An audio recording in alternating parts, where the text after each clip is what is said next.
Om Shanti tout le monde. Alors, il me semble que je vous connais tous parce que je vous ai vu dans certains programmes, par exemple les mercredis pour les conférences. Oui. Et il y en a qui étaient avec moi à Peace Village. Donc on peut dire que vous connaissez un peu les cours qu'on donne ici au Raja Yoga, dans les Brahma Kumaris. Oui? Qui est-ce qui est vraiment, vraiment nouveau et qui connaît vraiment rien de ce qui se passe ici? Non. Tout le monde est en ligne. Est-ce qu'il y a des personnes, 5 personnes complètement nouvelles? Complètement nouvelles ou elles savent un petit peu ce qui se passe ici? Parce que si vous savez un petit peu ce qui se passe ici, ça va être plus facile. Ok. Donc, on va commencer par une petite méditation.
Ok, so, on va...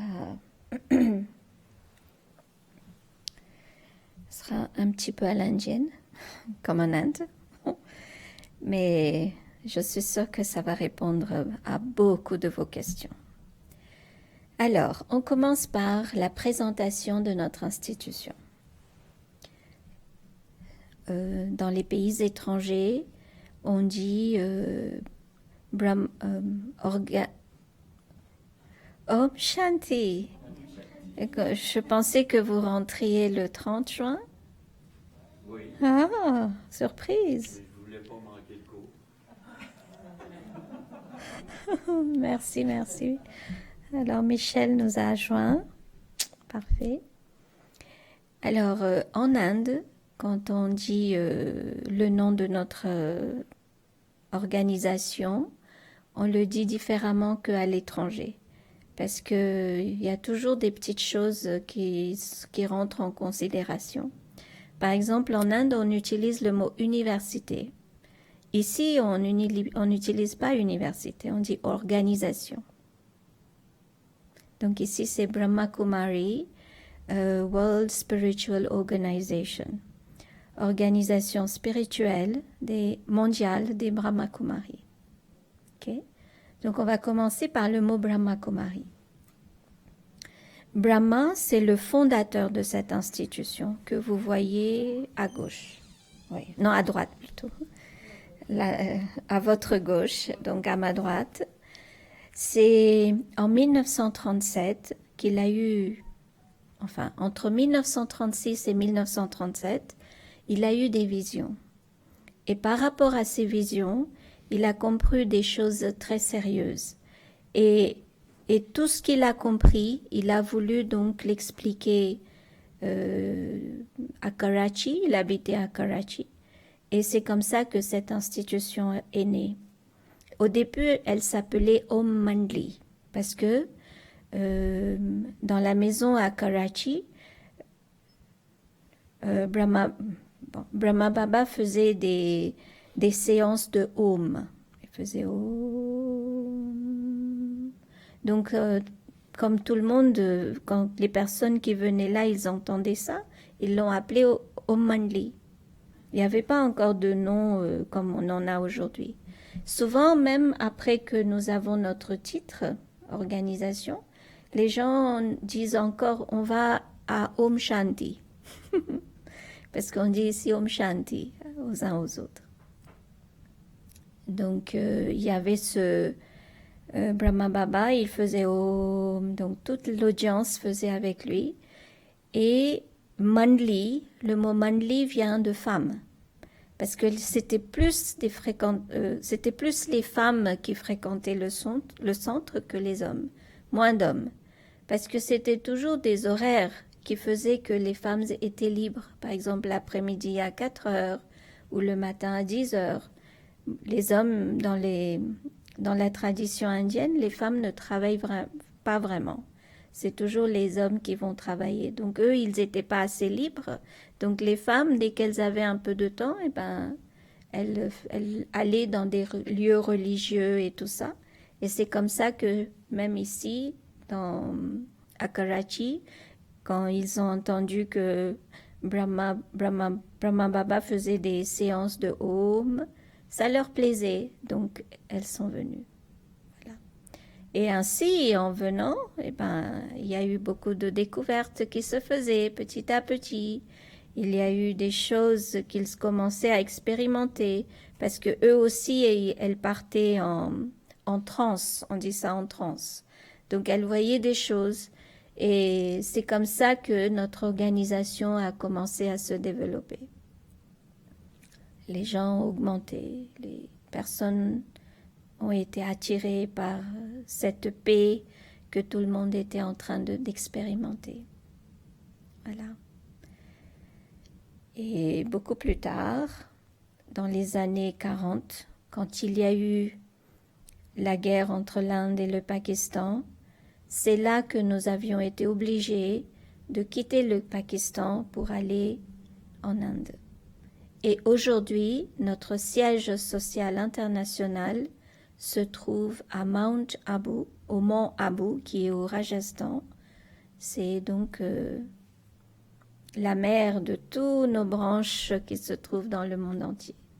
Donc aujourd'hui, dans presque 145 pays, même plus, on a à peu près, il y a certains qui disent 9000, d'autres qui disent 8500. Mais ce qui se passe là-dedans, c'est que on a des centres officiels, mais ce centre officiel, il a des petites branches. C'est-à-dire, il y a des personnes qui ouvrent chez eux des classes, qui donnent une chambre. Donc, on commence là. Donc, exactement parlant, on ne sait pas si on doit compter tout ça ou bien on doit juste compter les centres officiels. Alors, si on compte les centres officiels, il y a 4500. Mais si on compte aussi les autres, eh ben, c'est plus de 9000 dans le monde entier. On prend l'Inde en même temps. L'Inde, c'est toujours la majorité. Dans les autres pays, c'est un peu moins. Alors, nous avons les continents et par continent, on a un siège régional. Après, on a par pays, donc siège national. Et c'est comme ça que ça marche. Donc ici au Canada, le siège national est Montréal. Et à partir de Montréal, tous les autres centres sont branchés. Donc tout s'opère d'ici. Voilà. Mais en même temps, tous les centres sont suffisants à eux-mêmes. Personne n'aide l'autre. Chaque centre, quand il s'ouvre, le nombre de personnes qui vont commencer à fréquenter ce centre, c'est comme si c'était leur maison. C'est leur famille, c'est ma famille. Donc chacun va penser que moi aussi je dois contribuer à que cette famille fonctionne bien, à que ce centre fonctionne bien. Et c'est ainsi de suite que la famille augmente et voilà. Donc souvent il y a cette question comment on fait pour subvenir à nos besoins. Et ben c'est grâce à toutes les contributions que chaque âme qui va venir ici en tant qu'élève, mais il est élève bien sûr, mais en même temps il fait partie de la famille. Et c'est comme ça que cette famille marche. Et il y a un petit anecdote que je vais vous raconter. C'était dans les années 1980 par là. À Mount Abu, on voulait construire, Dadi Prakashmani voulait construire, elle n'est pas ici? Ouais, elle est au milieu, c'est celui du centre. Dadi Prakashmani voyait les enfants de Baba grandir et grandir, ça affluait de partout. Et la salle de méditation qu'on avait à Pandau Bhavan dans Mount Abu ne pouvait contenir que dans les environs de 800 personnes. Alors on était obligé de mettre des tentes, de louer des hôtels, enfin des tas de choses. Et Dadi, elle a dit, mais pourquoi? Pourquoi est-ce qu'on ne peut pas avoir notre propre salle de classe où les enfants de Baba vont étudier? Alors, elle a eu cette idée, et puis juste en face de Pandau Bhavan, il y avait une grande montagne. Alors, Dadi a pensé que si juste en face, on peut faire une salle de classe, ce sera parfait. Alors, on a commencé, tous les enfants de Baba qui allaient à Madhuban à tour de rôle, parce que à ce moment-là, c'était presque tous les 3 jours qu'il y avait une rotation et que les gens arrivaient. Alors, tout le monde participait à casser les pierres, charger les déchets, pour que cette place-là devienne libre et qu'on puisse construire. Parce que dans les Brahmakumaris, c'est ça qui est très important, c'est que tout le monde est bénévole, tout le monde veut faire quelque chose. Alors tout le monde participe à tout ça. Dadi elle-même prenait les pierres et allait les mettre de côté. Alors tout le monde grondait Dadi, Dadi, Dadi, pas vous, pas vous. Mais elle disait non, tout le monde doit faire. Donc, et c'est comme ça qu'un jour, un reporter, un journaliste est venu interviewer Dadi. Elle a dit à Dadi, comment se fait-il que vous voulez faire ce Om Shanti Bhavan, parce qu'il s'appelle Om Shanti Bhavan. Et quand on vous entend parler, vous nous dites que vous n'avez pas d'argent. Alors, comment vous allez faire? Ils sont curieux, hein, les journalistes. Alors, Dadi a répondu, vous savez, moi, j'ai peut-être pas le pouvoir de l'argent, mais j'ai le pouvoir de ma famille. Avec tellement de fierté. Moi, j'ai le pouvoir de ma famille. J'ai 600 000 membres dans ma famille. Je vais dire à tout le monde que chez eux, ils vont mettre une petite tirelire et tous les jours, ils vont mettre 1 roupie. Alors, 600 000 personnes, s'ils mettent 1 roupie par jour, ça fait combien?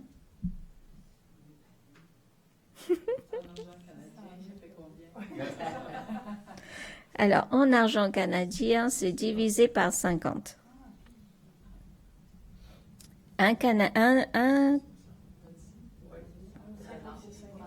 Un dollar canadien, c'est 50 roupies. Alors, c'est seulement 1 roupie. Et 600 000 par jour. Parce que 600 000 familles, membres de ma famille, elle disait. De ma famille. Et Om Shanti Bhavan est construit en 2 ans. Il est tellement beau. Alors, c'était le pouvoir de la famille. Donc ici, c'est le pouvoir de la famille qui fonctionne. On n'a pas des comptes en banque chargés. Dès que ça vient, c'est utilisé. Dès que ça vient, c'est utilisé. C'est comme ça qu'on fonctionne. Alors, Dadi était tellement fier. Et le journaliste, il savait plus quoi répondre, ni quoi demander, ni quoi dire. Ben, il dit bravo, c'est fantastique. Donc voilà tous les aspects de notre institution. Donc Brahma a commencé, les mamans ont afflué, nous avons shifté à Mount Abu, et c'est après que notre titre a été Brahma Kumaris World Spiritual Organization. Enfin, Aux États-Unis, c'était dans les années beaucoup plus tard, je pense dans les années 70 et plus. Mais en Inde, c'était World Spiritual University. University. Alors pourquoi Brahma Kumaris? Parce que en Inde, les femmes étaient vraiment maltraitées.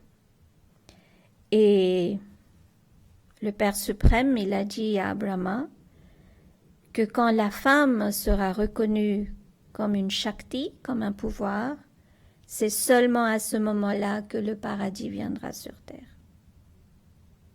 Alors que les gourous et tous les soi-disant ermites, les sannyasis et les pandits et tous les hommes en Inde qui aujourd'hui sont vraiment des géants, qui prêchent beaucoup la religion à leur façon, eux, ils disaient à tout le monde qu'il faut rester loin des femmes parce que c'est un serpent.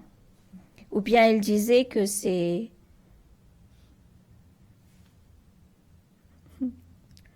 Oh, j'arrive plus à trouver le mot. Ils sont sous nos pieds, il faut les écraser.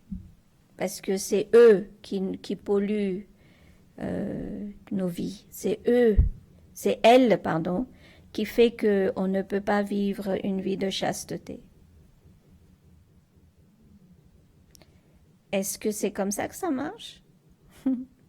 Alors, dès que Baba a parlé de tout ça, les femmes ont été mises en valeur. Et les femmes ont commencé à prêcher. Et une femme, c'est une maman. Dans une maman, regardez toutes les qualités qu'elles ont. Et c'est ça qu'on a découvert, qu'un homme avait beaucoup d'arrogance, beaucoup d'arrogance. Et quand il voulait parler ou donner quelque chose à quelqu'un, il faut la comprendre, la personne. Il faut avoir beaucoup de tolérance, il faut beaucoup d'amour, il faut beaucoup de compassion. Mais les gourous, ils faisaient pas ça. Dès qu'on faisait quelque chose de travers, malédiction sur vous, malédiction sur vous. Alors que la maman, elle va dire, mais c'est pas grave, mon enfant, viens, je vais te montrer un autre chemin. Tu peux aussi faire comme ça. Si c'est pas comme ça, tu fais comme ça. On a tous été élevés par des mamans, non?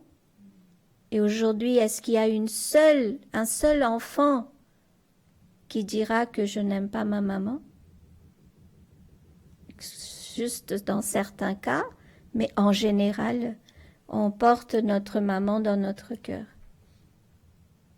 Alors, Brahma Baba a fait que toutes les sœurs, il les a mis devant. Et il a dit que notre institution va être Brahma Kumari. Alors, au départ, quand on parlait de Kumari, les gens du monde pensaient que c'est une institution que pour femmes. Alors Baba a dit non, c'est pas que pour femmes, parce que dans le mot Kumari, il y a le mot Kumar. Kumar, ça veut dire fils. Kumari, ça veut dire fille. Donc fille de Brahma ou bien fils de Brahma, les deux sont compris dedans. Donc les deux peuvent venir. Voilà. Donc après, l'institution a augmenté avec des frères aussi. Donc voilà le secret derrière. Ensuite, il y a le mot monde, world. Donc le mot world signifie que c'est une institution où on ne fait pas la différence entre le genre, les castes, les religions, l'âge, l'éducation. Ici, on verra une vieille personne aussi bien qu'un enfant. On verra la peau de toutes les couleurs. Par exemple, quand on va à Madhuban, je ne sais pas qui est allé à Madhuban parmi vous. Quand vous allez à Madhuban, vous voyez tout le monde, de tous les pays. Il y en a même eu un temps où il y avait 67 pays qui étaient présents, avec tous les différentes couleurs de peau, la langue différée. Alors on mettait toutes les traductions pour que chacun comprenne ce qui se passait. C'était fantastique. Donc vous voyez, en fait, finalement, nous sommes une une famille universelle. Nous sommes tous un. Et ça, c'est grâce à la spiritualité. Parce que la spiritualité, qu'est-ce qu'elle a fait? Elle a enlevé l'enveloppe. Ça, c'est une enveloppe. Elle a enlevé cette enveloppe et elle nous a fait découvrir qui on était réellement. Et c'est ça qu'on va voir aujourd'hui. Qui suis-je vraiment? Et on utilise le mot organisation ou université pour faire comprendre à tout le monde que ceci n'est pas une religion, c'est une éducation. Et que dans cette éducation, chacun va devoir travailler. Là-bas, on travaillait à l'école, on allait à l'école et on travaillait. Ici, on doit travailler sur soi. On doit s'éduquer soi-même. Avec tout le matériel que vous allez recevoir, toute l'explication que vous allez recevoir ici, c'est mon éducation. C'est moi qui dois m'éduquer. Donc voilà comment on commence quand on présente notre institution à qui que ce soit. On commence par expliquer quelle est cette organisation, comment elle a démarré et qui a été le fondateur, comment elle est financée et qui peut venir et comment ça marche. Ok. Donc maintenant, on va parler de qui suis-je.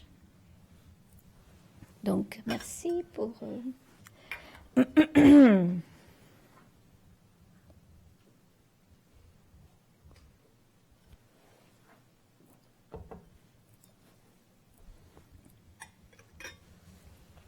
J'ai mis une image devant vous pour que ça soit plus facile.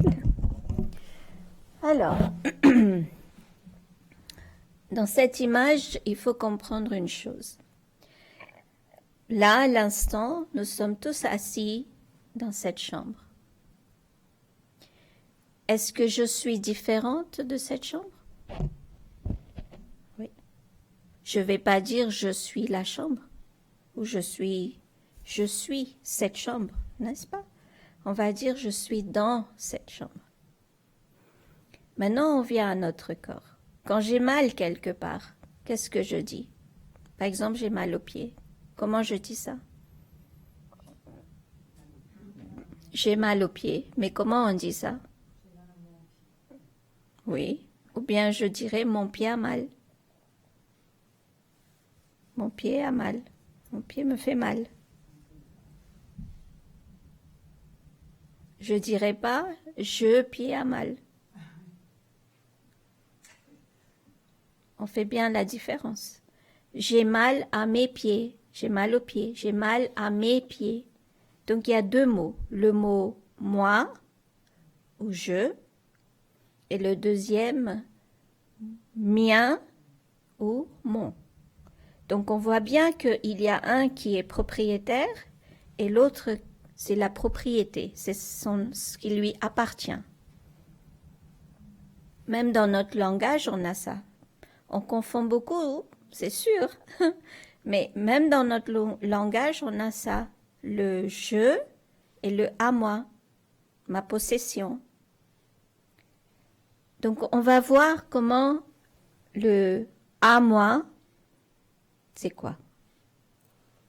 Donc en général, comme toute maison, quand elles ne sont pas décorées et peintes et tout ça, c'est moche. C'est pas, on n'a même pas envie de regarder. Mais une fois que c'est peint et tout est mis en place, oh, c'est très joli. Donc cette maison-là, c'est pareil. Jusqu'à ce qu'il n'y avait pas cette peau, voilà ce que c'était. Il y a même des personnes qui ont peur de ça. Donc cette maison-là, elle est faite d'os et de muscles. Les nerfs et tout le tralala qui va avec. Et après, elle est décorée par cette peau qui fait qu'on dit « Oh, t'es belle, oh, t'es beau ». Mais à qui on dit? Parce qu'il y a ce revêtement.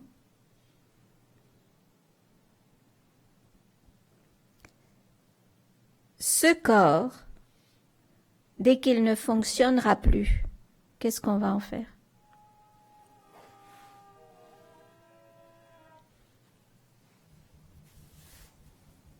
Qu'est-ce qu'on va en faire? Disons que quand on va mourir, qu'est-ce qu'on va faire de ça? Donc, par rapport à chaque religion, chacun va le jeter. C'est embellir en disant on va enterrer ou on va incinérer ou on va... hein. Mais en plus concret, on le jette. Ça devient des déchets. Personne ne gardera un corps chez lui pendant même pas 2 jours. Parce que ça va commencer à 3 jours.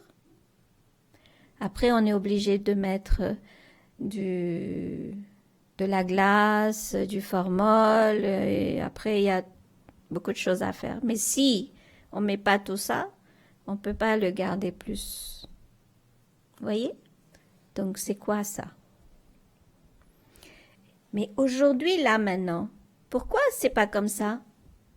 Pourquoi est-ce que je suis dans ce corps? Ce corps, il est vivant depuis combien d'années? Regardez l'âge que vous avez tous. Il ne sent pas mauvais comme un corps qui meurt. Alors, qu'est-ce qui fait que on est vivant?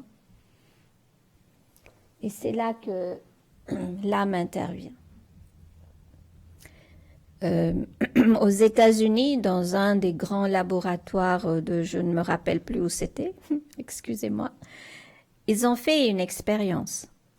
Ils ont bâti un cercueil qui était airtight et bulletproof.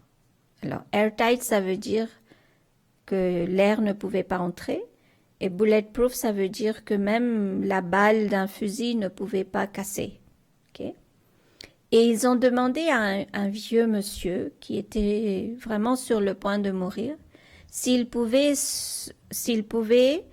donner son corps pour des recherches scientifiques.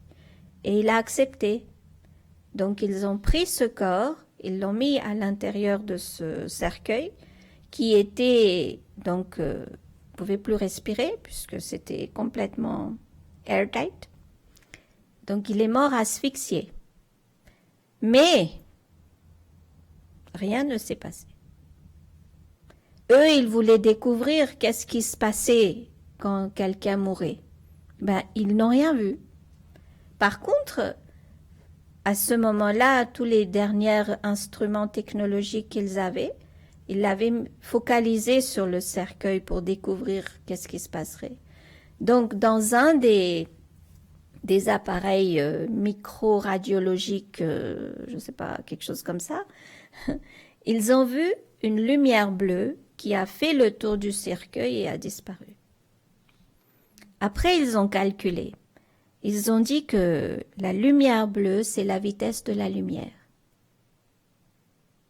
Donc, la chose qui est à l'intérieur de ce corps, elle travaille, elle voyage tellement rapidement qu'elle laisse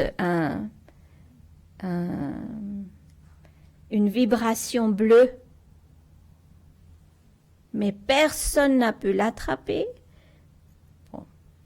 Il n'est pas resté à l'intérieur du cercueil.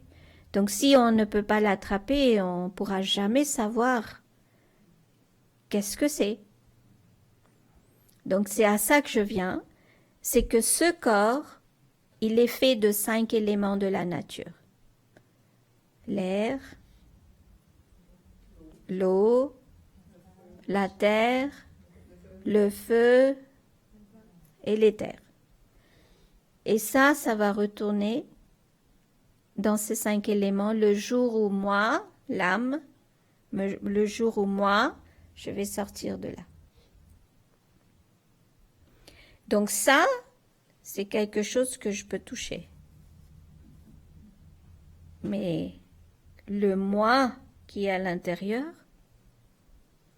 Personne ne pourra jamais l'attraper pour qu'on puisse le disséquer et regarder ce qu'il y a à l'intérieur. Donc c'est une énergie, une entité spirituelle, métaphysique et spirituelle. Donc, c'est même pas la peine d'essayer de l'attraper, c'est impossible. Donc, l'eau ne pourra jamais la noyer, le feu ne pourra jamais le brûler. Je pense, on peut pas le couper, on peut rien faire, c'est impossible. Et c'est pour ça qu'il a ce titre que l'âme est invisible, elle est immortelle et elle est éternelle. Donc, pour le mot immortel, Einstein, vous connaissez tous Einstein, il a toujours dit que toute forme d'énergie existe toujours et toujours et toujours. Seulement, elle change de forme. Elle peut changer de forme, mais elle existe toujours. C'est une énergie qu'on ne peut jamais enlever, jamais, elle meurt jamais. Et là, on peut revenir à l'âme avec cette théorie, que l'âme, c'est une énergie qui ne mourra jamais. Donc voilà la bonne nouvelle. On ne mourra jamais. Je ne mourrai jamais. C'est ça. Ça, c'est qu'une enveloppe. Je vais sortir de là pour aller ailleurs. Mais moi, je ne meurs jamais. C'est pas une bonne nouvelle, ça?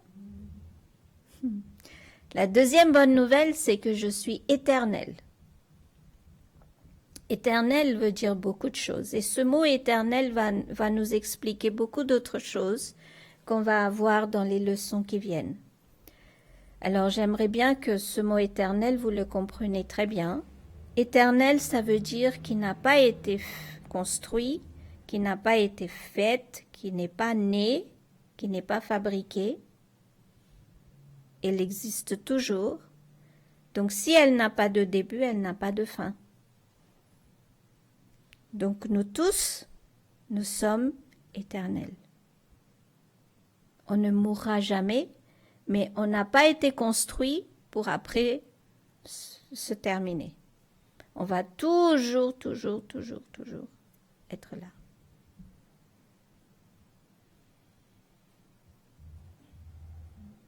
Okay. Alors, l'âme, c'est un tellement minuscule point de lumière, tellement minuscule, que vous pouvez faire n'importe quelle photographie et image que vous voulez, mais ça n'a rien à voir. C'est une étincelle. L'étincelle, on la voit. Vous avez sûrement vu des étincelles. Quand vous faites le feu, elle ressemble à ça.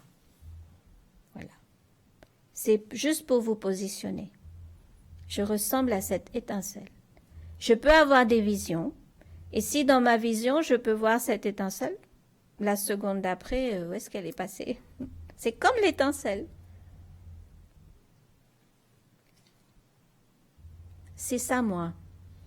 Je suis juste une étincelle de lumière. Alors, infiniment petite.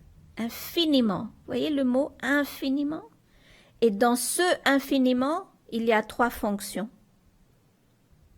Là, mais elle est infiniment petite, mais elle fonctionne de 3 façons différentes. Et les 3 façons marchent en même temps. Alors, la première, c'est l'esprit. Deuxième, c'est l'intellect. Et le troisième, c'est les impressions. Alors, est-ce qu'on peut attraper une pensée? Vous voyez? Ça montre maintenant. Une pensée, c'est une pensée. On ne peut pas la matérialiser, on ne peut pas attraper et dire, toi, tu restes là. L'esprit, qu'est-ce qu'il fait?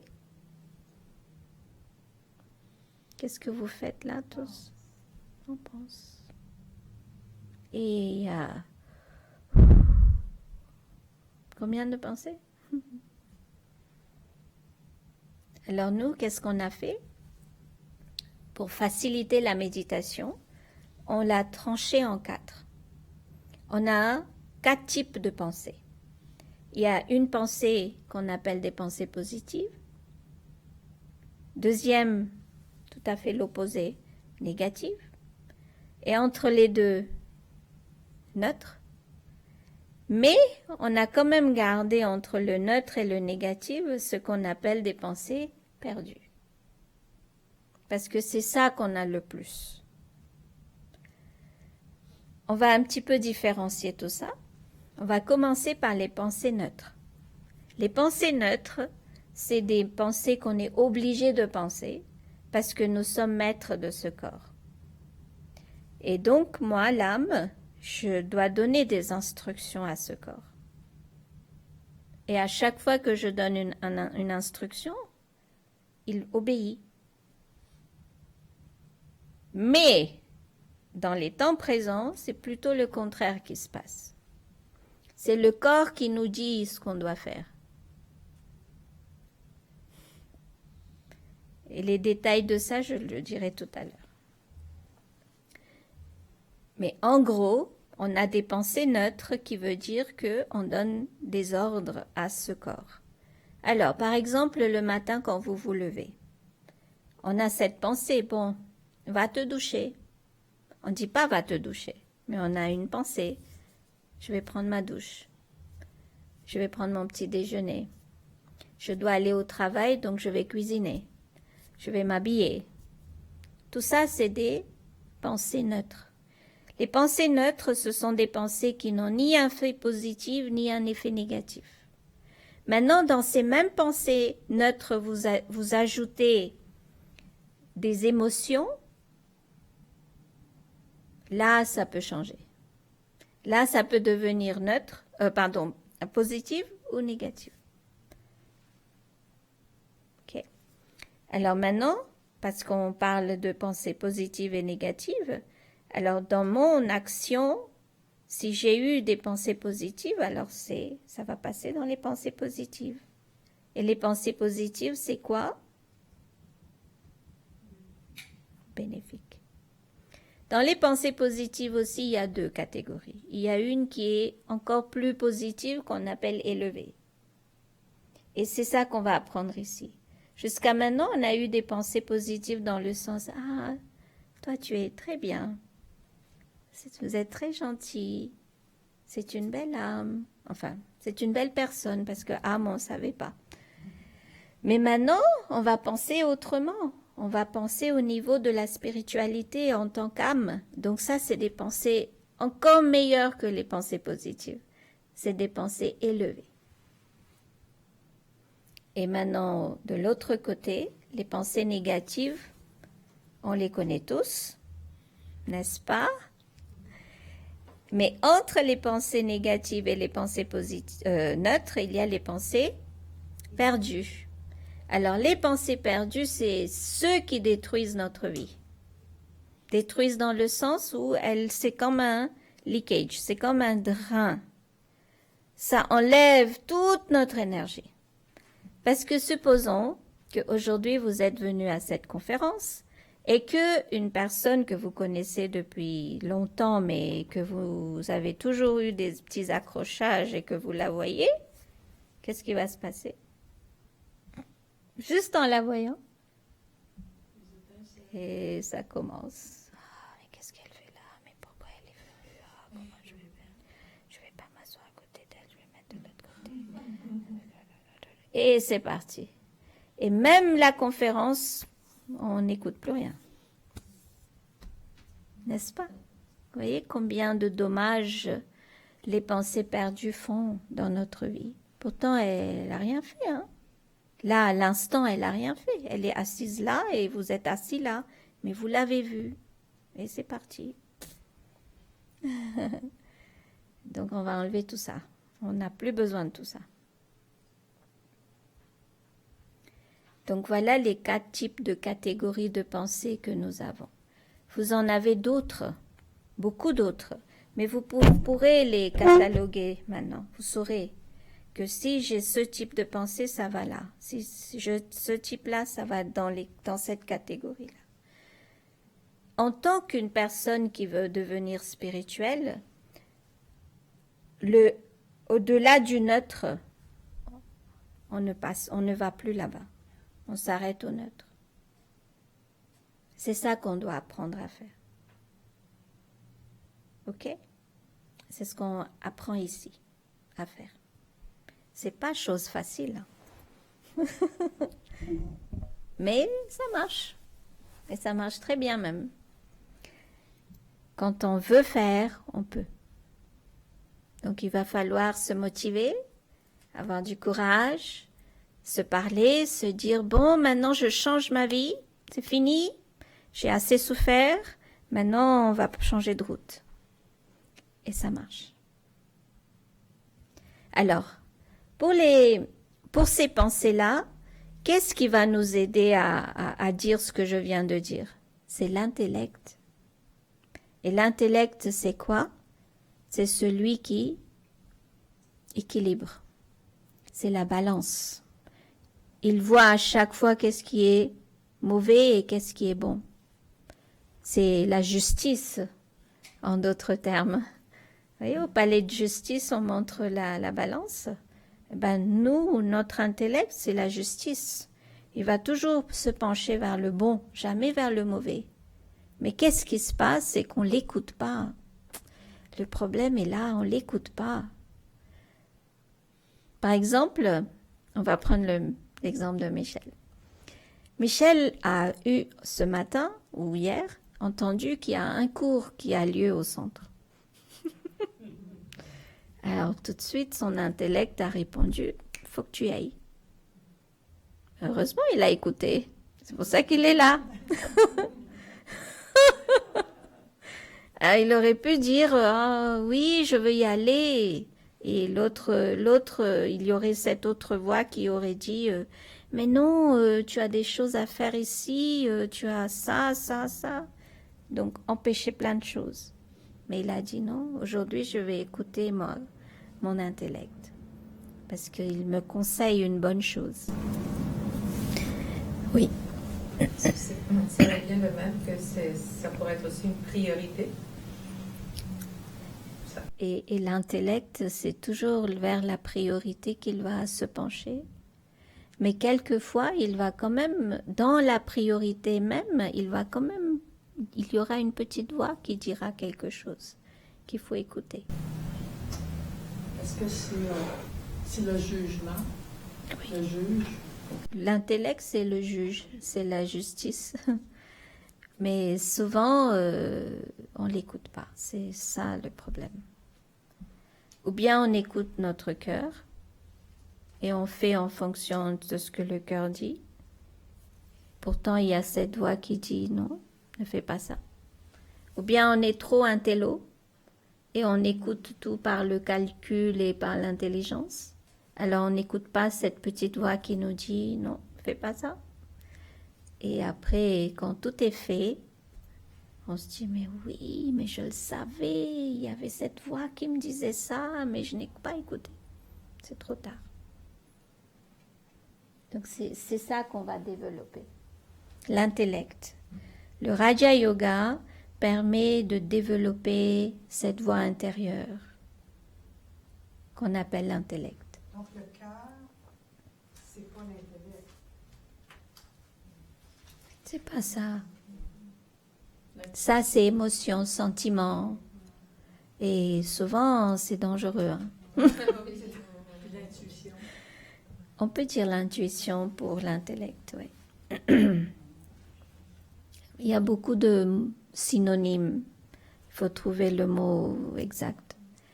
Ici, on dit intellect parce qu'il va vraiment y avoir un jugement à faire et voir vraiment le bon côté des choses et prendre le bon chemin. Pourquoi on fait ça? Parce que tout ce qu'on fait, c'est automatiquement enregistré. Tout ce qu'on fait. Ça, c'est la partie maintenant 3, enregistrement. Tout ce que vous faites, aujourd'hui, là, maintenant, vous pouvez, si vous allez en arrière, 2 ans ou 3 ans, vous vous rappelez de tout. On a deux dossiers, bien sûr. Un dossier qu'on classifie conscient parce qu'on en a besoin tout le temps. Mais il y a d'autres dossiers qu'on va mettre dans le subconscient. Tu restes là. Parce qu'on n'en a pas souvent besoin. Mais dès qu'on a besoin et qu'on pense profondément, ils reviennent à la surface. Donc on se rappelle de tout. Et dans cet enregistrement, tout ce qui est enregistré, c'est vos pensées, ce que vous avez vu, ce que vous avez entendu, ce que vous avez dit, tous les actes qu'on a fait avec le corps. Tout est enregistré.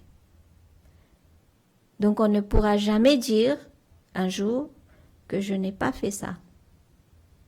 On sera en face même de notre conscience, de notre séjour sur Terre. Et voilà tout ce que tu as fait. Et c'est par rapport à ça qu'on va aller vers une autre destination, vers une autre vie. C'est pour ça qu'on dit ne fais jamais rien aux autres ce que toi tu ne veux pas qu'on te fasse. Et c'est ça la loi du karma. Parce que tout va être enregistré, tout. Nous, on consciemment, même si on se dit non, mais non. Qu'on le veuille ou qu'on le veuille pas, ça va s'enregistrer automatiquement. Ça s'appelle les impressions. Et maintenant, dans tout cet enregistrement qui se fait, il y a des petites différences. Il y a des enregistrements qu'on fait répétitivement. Donc, je vais dire actes. Il y a des actes qu'on fait répétitivement. Ça devient une habitude. Et après, ça devient mon caractère. Et après, ça devient ma personnalité. C'est pour ça que nous ne sommes pas tous pareils. Nous sommes tous pareils. On est tous des points de lumière. Mais on n'est pas pareils. Pourquoi? Parce que nous avons notre façon de penser, notre façon de juger, et tous les actes qu'on fait, c'est mon choix. Et c'est par rapport à ça que je vis. Et c'est mes choix qui ont fait mes habitudes, mon caractère et ma personnalité. Voilà, vous vous découvrez comme ça, vous voyez ce qu'on est. C'est comme ça. Ça ne veut pas dire qu'on ne peut pas changer. Non. Avant, on pensait peut-être comme ça. Que c'est ma nature, mais je suis comme ça et j'y peux rien. Non, décide. Tu veux changer? Oui, mais tu peux. Ça va être dur parce qu'il va falloir retravailler dessus. De la façon dont on en a fait des habitudes. Il va falloir refaire d'autres nouvelles habitudes pour que les anciennes passent de l'autre côté. On peut dire s'évanouissent. Supposons que moi j'ai toujours l'habitude de parler fort, ma voix est toujours très fort. Et je veux pas qu'elle soit comme ça. Je veux qu'elle soit plus douce.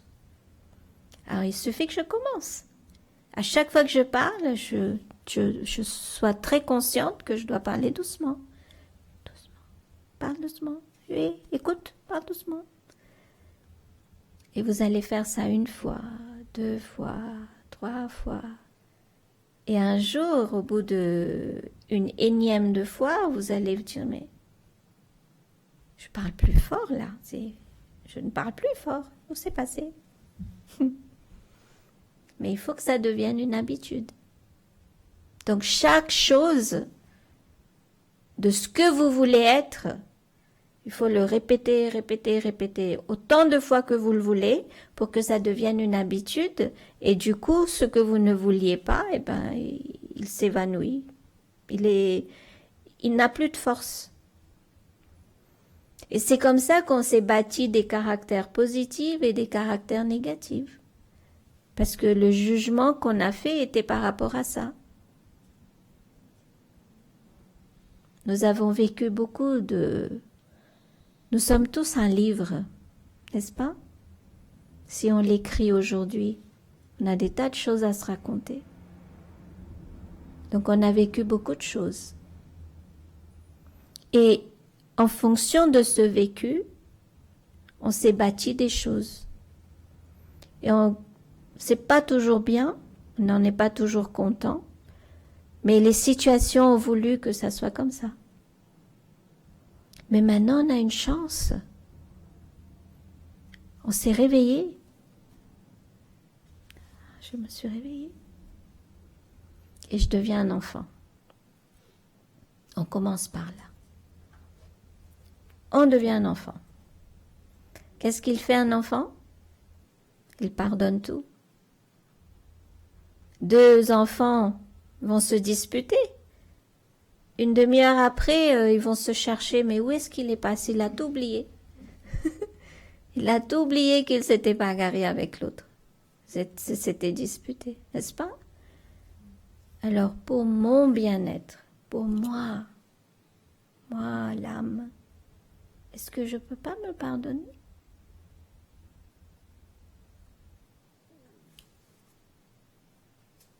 On peut?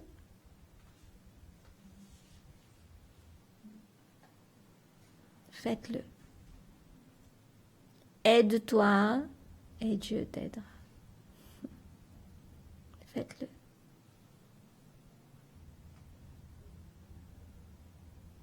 Parce que tout le monde en a fait. Vous n'êtes pas le seul, les seuls. Tout le monde en a fait. Seulement tout le monde ne le dit pas. Personne n'est meilleur que l'autre aujourd'hui. On a tous fait des bêtises. Mais nous avons une option de nous changer. On peut le faire. Donc on commence par là. On se pardonne, on dit adieu. Voilà, je suis comme ça. Regarde, je ne suis pas bien du tout. J'ai tout ça, tout ce mal j'ai fait. Mais j'accepte. J'accepte Dieu, j'accepte. Et je demande pardon. Maintenant, je veux changer.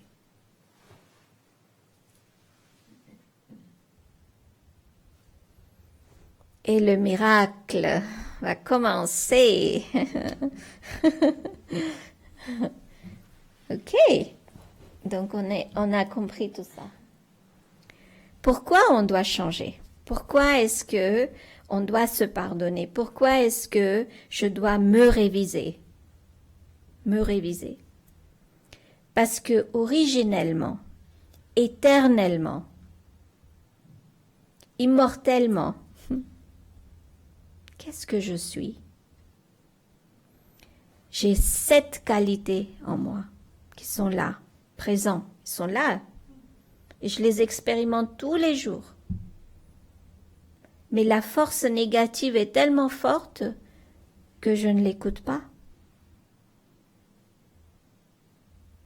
Et c'est cette force, cette valeur que j'ai en moi, vous allez les écrire.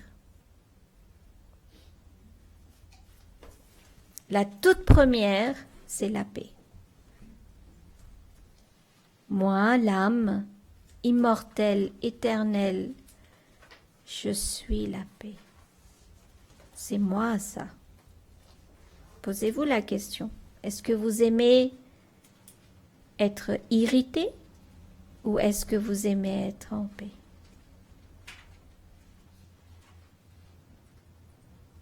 Vous le savez?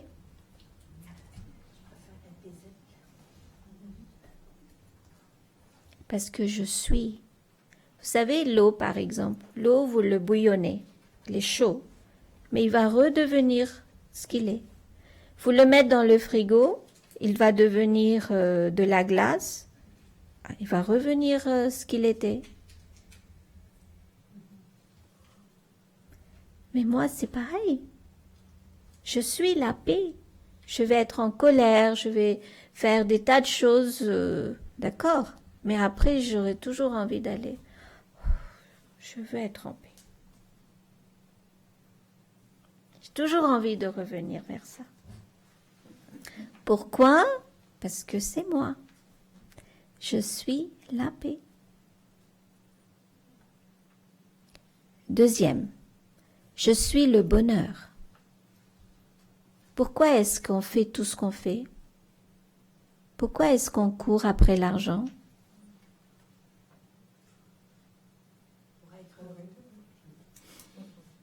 Pourquoi est-ce qu'on a des relations? Pourquoi est-ce qu'on va à l'école? Pour être heureux. Tout ce qu'on fait, c'est parce qu'on veut être heureux. C'est pas parce qu'on veut être malheureux, non? Bon, les circonstances en fait que quelquefois ça se passe pas bien. Mais sinon, le but est toujours le bonheur. On veut être heureux. Parce que c'est moi. Je suis le bonheur. Troisième, la béatitude, où on dit aussi la félicité.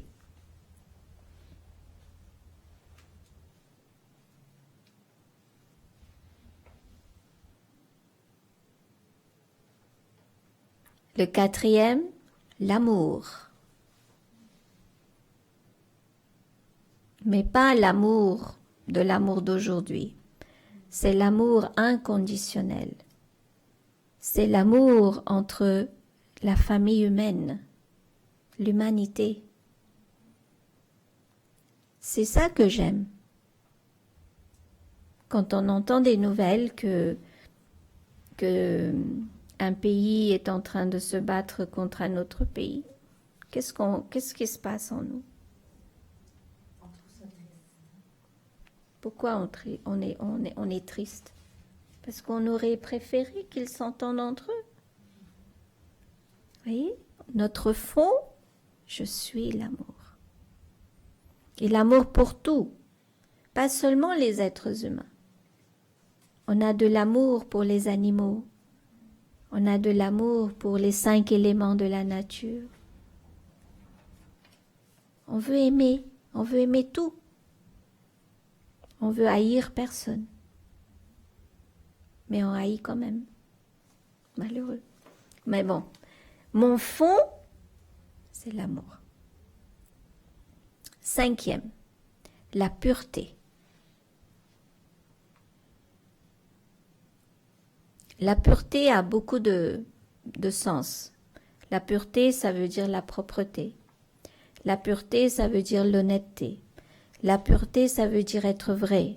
La pureté, ça veut dire être une personne qui ne mange, qui ne mange pas les saletés, dans le sens qui n'aime pas donner des saletés dans son esprit. Voyez, on aime les choses pures, vraies, telles qu'elles sont. On n'aime pas l'artificiel, l'imitation, tout ça on n'aime pas. Parce qu'on est des âmes pures. Je suis la pureté. Le sixième, Le sixième, c'est la sagesse. Et la sagesse, elle vient de la connaissance. Pourquoi est-ce qu'on va à l'école? Pourquoi on veut être instruit? Pourquoi on veut des disciplines? C'est pour que notre vie soit meilleure. On soit sage. Et le dernier, c'est les pouvoirs. Je suis un pouvoir. Je suis une force.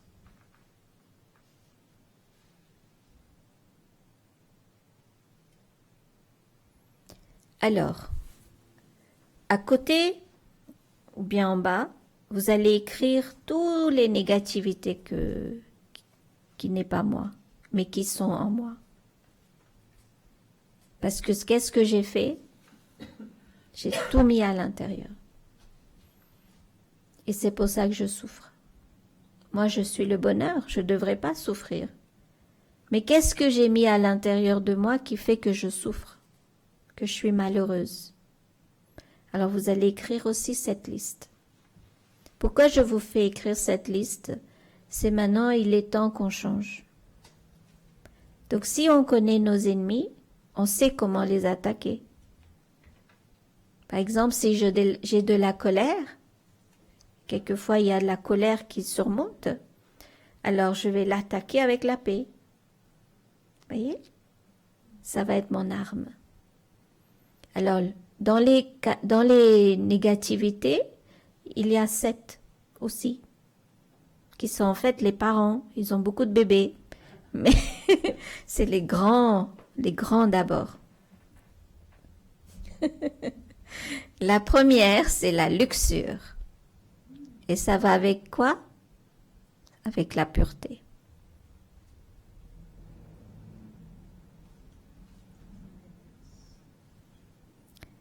La deuxième, c'est la colère.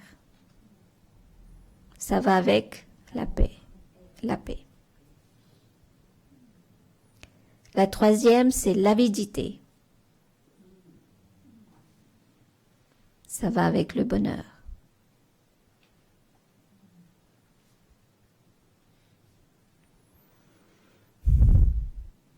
Quatrième, attachement. Amour.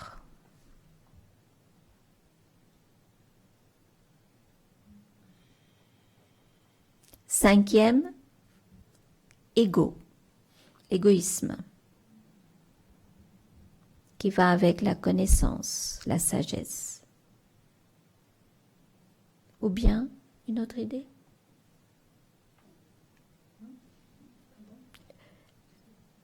Elle est en train de réfléchir, alors j'ai dit, vous avez une autre idée? Peut-être que ça peut être autre chose aussi. En général, par exemple, quand vous prenez la colère, tous les 7 qualités peuvent rentrer dedans. Ça dépendra de la situation.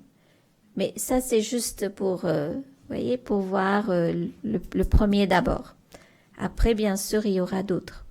Quelquefois, là, quand quelqu'un est en colère et que vous utilisez l'amour, il peut se calmer.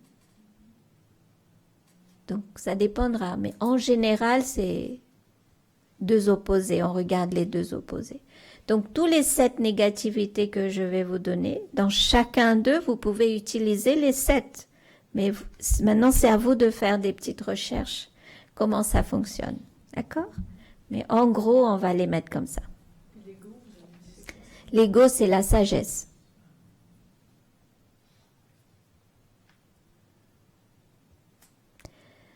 Maintenant, le 6e, le plus dangereux, c'est la paresse.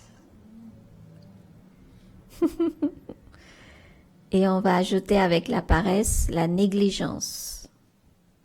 C'est pour ça qu'on dit, ne remets jamais au lendemain ce que tu peux faire le jour même.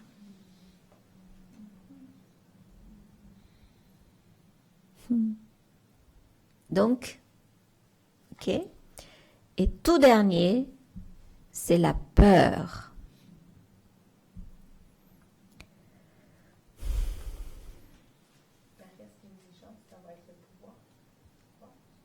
La béatitude. Et pour la peur, c'est les pouvoirs, le pouvoir.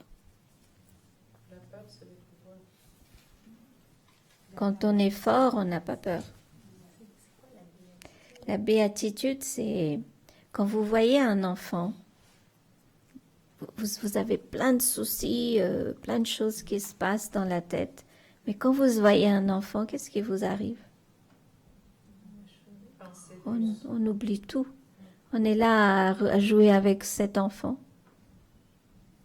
On ressent un autre état de... Non?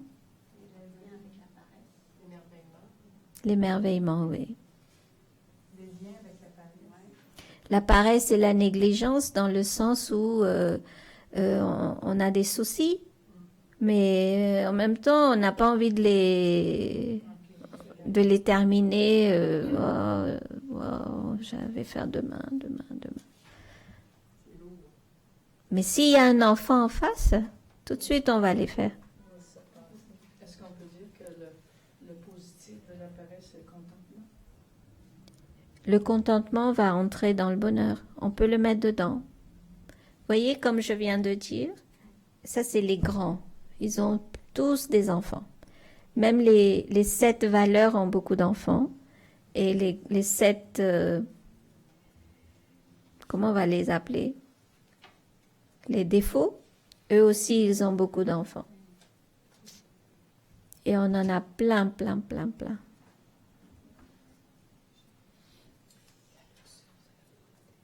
Oui, la pureté.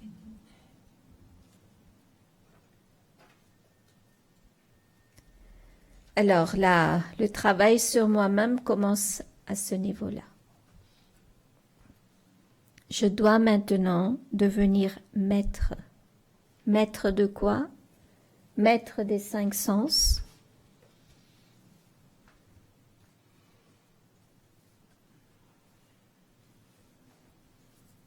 Touché. Et maître de ça aussi. Parce que ça, c'est pas moi. C'est mes ministres. Moi, je suis le président. Et ça, c'est mes ministres. Et ça, c'est mon pays. Si on le prend comme ça. OK? Donc, je dois gérer mon pays. Je dois dire à mes ministres qu'est-ce qu'ils doivent faire pour que le pays se gère bien. Et moi, je reste le président. Je suis le président.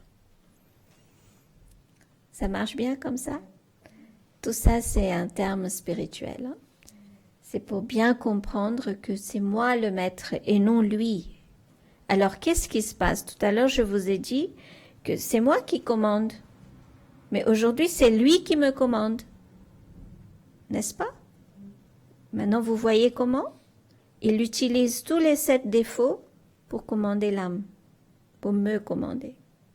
Et moi, je suis tellement vulnérable parce que je ne me connais pas que je me laisse faire.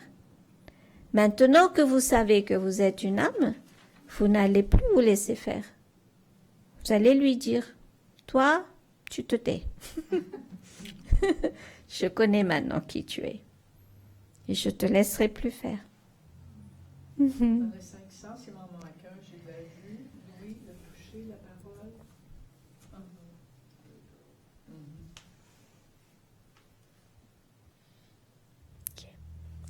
Donc ici, on montre une voiture pour expliquer ça, que c'est moi le chauffeur maintenant. Et ça, c'est ma voiture.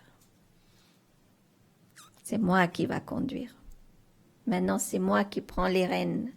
C'est moi qui va décider qu'est-ce que je dois faire. C'est pas toi qui vas me dire ce que je dois faire. Et vous allez voir qu'il sera d'accord. Il se dira, mais oui, je suis d'accord. Parce que de plus en plus, vous allez réfléchir que je suis une âme en paix, je suis le bonheur, je suis l'amour. Lui, il va se calmer. Ok, d'accord. Ok. Après, il va faire tout ce que vous allez lui dire. Et j'ai remarqué ça. Avant, j'avais besoin de dormir 8 heures, quelquefois même 10 heures, même plus.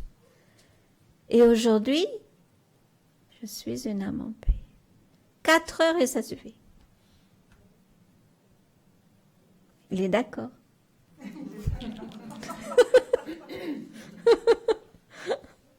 Facile. Tout ce que je veux lui faire faire, je commence par là. Je t'aime. On lui dit je t'aime. Tu es mon bel corps. Tu m'aideras, hein? Tu m'aideras à faire ce que je dois faire, hein? Ah oui, oui, oui, je t'aiderai. Alors, même si j'ai mal quelque part, ça guérit. Alors, c'est moi avec mon moi. Il faut l'aimer. Il ne faut pas lui dire de vous maîtriser, mais il faut lui dire que toi, je t'aime. Tu es gentil. Tu es très gentil. Mais je ne me laisserai pas faire par toi. Vous comprenez ce que j'essaye de dire? Alors, c'est le détachement. Je deviens âme et lui, c'est ma voiture. Moi, le chauffeur, je descends de la voiture. C'est deux choses différentes. Qu'est-ce qu'on fait de notre voiture? Tous les matins, on se lève, on la nettoie. Belle, ma voiture est belle. Il est content. Il est tellement content. Voilà. On lui donne les choses à manger qu'il veut. Il ne faut pas le maltraiter. Il faut lui faire des exercices. Il faut lui dire, viens, on va faire un peu d'exercice. Tu as assis trop longtemps maintenant. Viens, on va marcher un peu. Vous comprenez? Devenez maître. Devenez le roi de votre royaume. J'aime bien tous ces termes. Et il fera. Alors, le temps passe vite. Hein. Alors, j'ai une image ici dans laquelle on explique que chaque arbre a sa propre graine. Donc moi, l'âme, je suis la graine de cette spécimen. Pour un chien, il a une âme, mais c'est son spécimen à lui. Ensuite, disons un lion, par exemple, l'âme du lion entrera toujours dans le corps d'un lion. Quand je veux une mangue, je vais mettre le noyau d'une pomme de terre pour avoir un manguier. Ah ah, voyez, je peux pas. Qu'est-ce que j'ai besoin de mettre pour avoir un manguier? Une mangue. Donc, chaque spécimen a sa propre graine. Donc, nous, les êtres humains, quand on quitte le corps, on entre directement dans un autre corps. On ne va pas dans un animal. Parce que c'est pas compatible. On n'a pas les mêmes expériences à vivre. C'est ça? On n'a pas les mêmes expériences à vivre. Je dirais que si, parce que le comportement d'un être humain aujourd'hui, c'est comme celle d'un animal. Vous savez, on dit, pourquoi est-ce que tu aboies comme un chien? C'est ça. C'est ce qu'on fait. Je ne devrais pas faire ça parce que je ne suis pas un chien pour aboyer, c'est-à-dire me mettre en colère. Mais je fais ça. Excusez-moi, j'ai un peu étudié le bouddhisme, un peu. Alors, moi, on dit qu'on peut aller dans les règnes inférieurs, ça, on peut aller dans les règnes des animaux. Il dit c'est les règnes inférieurs. Alors, mais ici, c'est le Raja Yoga. Alors, c'est parce que j'ai entendu. Oui, et c'est pour cette raison-là que j'ai aujourd'hui confirmé que chaque graine a sa plante, son animal et sa forme humaine. Sa spécificité. Voilà, on ne peut pas aller ailleurs. Supposons que moi, l'âme, qui a le pouvoir d'inventer, qui a le pouvoir de créer, qui a le pouvoir de faire tout ce que l'homme a fait, regardez, c'est un animal qui a fait tout ça? Ou c'est l'homme qui a fait? J'entre dans un... Supposons que j'entre dans un lapin. Qu'est-ce qui va se passer? Je peux pas. Je peux pas. C'est pas possible. Il ne saura pas comment être lapin. Je ne saurais pas. C'est vraiment du du calcul mathématique, ou bien c'est du logique, ou bien je ne sais pas quel terme on doit utiliser, mais c'est clair. C'est clair et clair. Et la meilleure façon où on voit ça, c'est dans la graine de plante. Si vous voulez une aubergine, vous êtes obligé de mettre la graine d'une aubergine dans la terre pour que vous ayez une aubergine. Vous ne pouvez pas l'avoir avec autre chose. Donc moi, l'âme humaine, je ne peux entrer que dans un corps humain. Pas ailleurs. Je ne peux pas aller ailleurs. Mais me comparer avec d'autres spécimens, c'est à cause de mon caractère. Elle pique comme un serpent. Elle a de l'attachement comme un singe. Vous voyez, il y a des termes, beaucoup de termes qu'on relativise avec des animaux. C'est parce que mon comportement est comme ça. C'est pas parce que moi, l'âme, elle va aller dans des animaux. Donc, la personne dans le bouddhisme qui a écrit ça, elle voulait dire ce que je viens de dire. Mais vous savez, hein, quand une personne entend, elle va répéter là-bas, après elle va répéter. Et à la fin, quand ça va venir jusqu'à elle, ce sera tout déformé. Mais ça, c'est la logique. Et on le voit, c'est même pas une invention que je fais. On le voit, on le sait. C'est prouvé qu'une tomate ne donnera qu'une tomate, c'est-à-dire le pépin ou la graine de la tomate, elle donnera que des tomates, pas autre chose. Peut-être qu'elle change de forme, on peut la muter ou faire des mélanges, mais ce sera quand même qu'une tomate. Qu'elle soit grosse comme ça ou qu'elle soit toute petite comme ça, ce sera quand même une tomate. C'est peut-être une façon de faire peur. Possible, pour que les gens ne font pas du mal. Bonne idée. Mhm.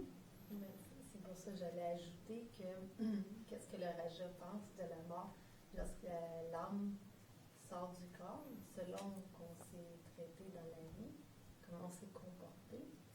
Est-ce que ça va faire qu'on va aller dans, mettons, tel corps ou tel autre corps? C'est ça, je pense, la différence peut-être. La façon, si on a, en guillemets, fait des bons coups, des mauvais coups dans notre vie. Alors ça se représente dans la diversification qu'il y a dans le monde. Pourquoi est-ce qu'il y a des gens très très riches, des gens qui ont des très beaux corps, des gens qui sont complètement handicapés, d'autres malades mentaux, d'autres qui ont des corps qui on n'a même pas envie de regarder, d'autres qui sont tellement intelligents, d'autres complètement nuls. Vous voyez, toutes les différences qu'on a, c'est dû à tout l'enregistrement qui se fait.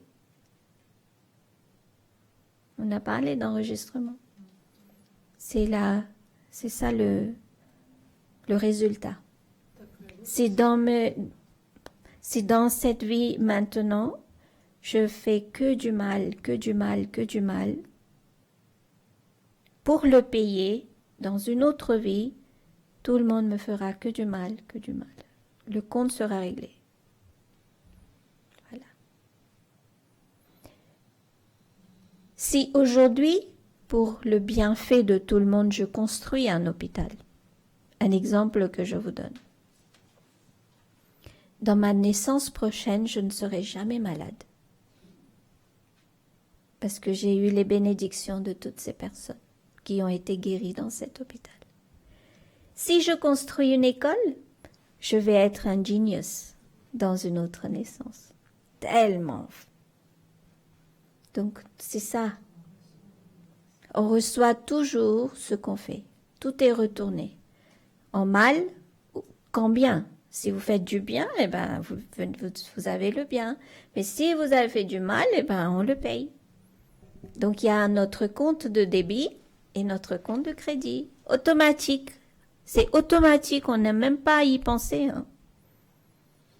Vous n'avez pas à réfléchir. Bon, si je fais ça, j'aurai autant de crédit. Si je fais ça, autant de... Non, automatique. C'est pour ça qu'il faut devenir roi. C'est pour ça qu'il faut redevenir votre maître et ne pas laisser celui-là faire tous les dégâts qu'il a déjà fait. Et il est d'accord, parce qu'il est fatigué.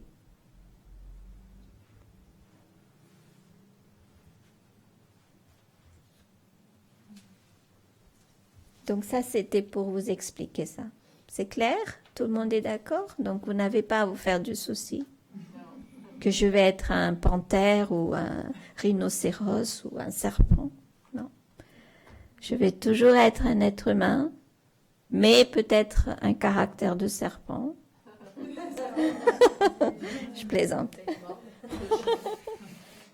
Ça dépendra de mon caractère.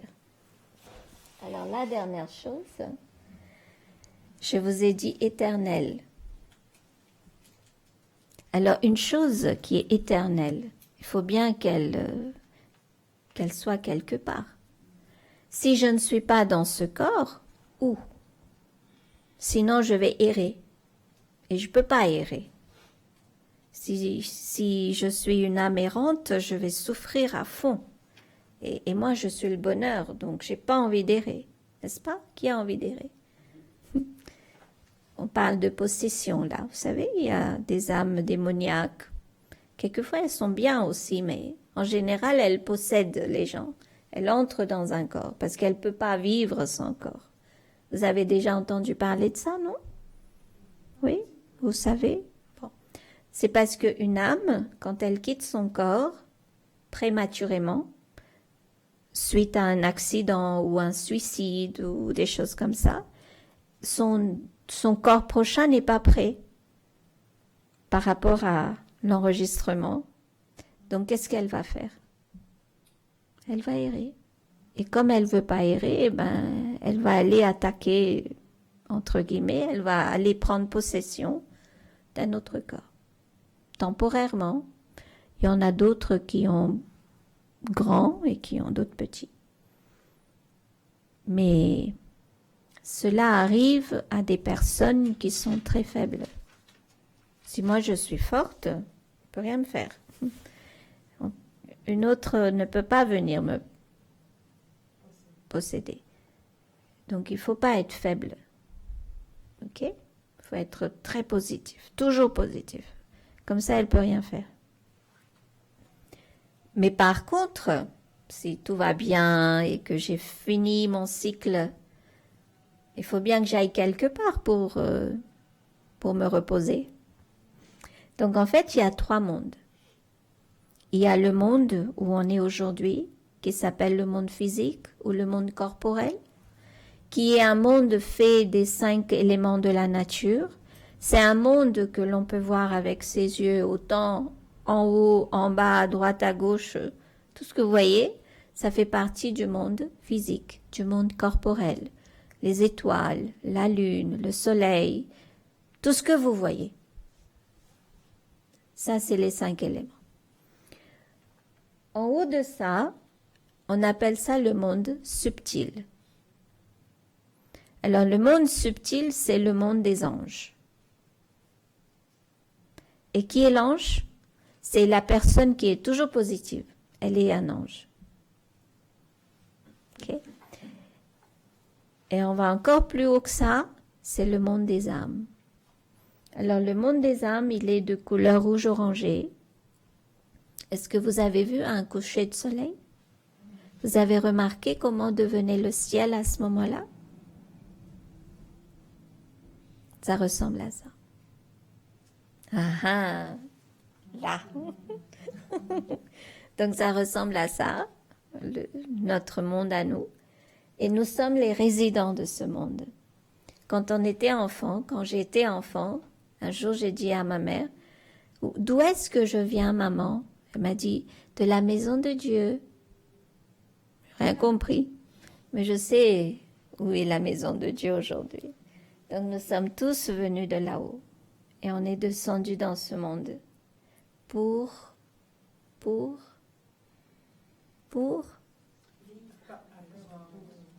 apprendre la leçon de la vie. Nous sommes ici juste des voyageurs. On n'est que de passage. On va retourner là-haut. Donc on descend, on voyage. On aime bien voyager, non? Donc on voyage et puis après on va rentrer à la maison. C'est la leçon de la vie qu'on est venu étudier ici. Ok? Donc moi, j'habite là-haut. Ça c'est ma maison. Éternel je suis. Donc j'habite ici. Et je viens. Je fais ce que j'ai à faire et je repars. Et je reviens. Et je fais ce que j'ai à faire et je repars. Parce que je suis éternel. Il faut que je revienne à chaque fois. Je ne peux pas rester là-haut à ne rien faire. Est-ce que si je vous dis que, 5 jours, vous restez chez vous et ne vous faites rien, vous allez aimer? C'est les mains qui vont dire, allez, travaille, il faut faire quelque chose. Tout va bouger, j'ai besoin de faire quelque chose. On ne peut pas rester sans rien faire. L'âme ne peut pas rester sans rien faire. Donc, on va revenir.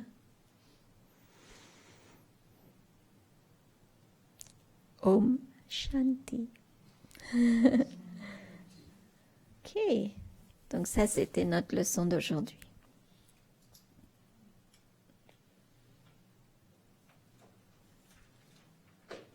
Demain, on se retrouve à 10h30 pour la deuxième leçon, qui va être la leçon de l'âme suprême. Aujourd'hui, c'est l'âme, moi. Et puis demain, c'est lui. C'est qui lui?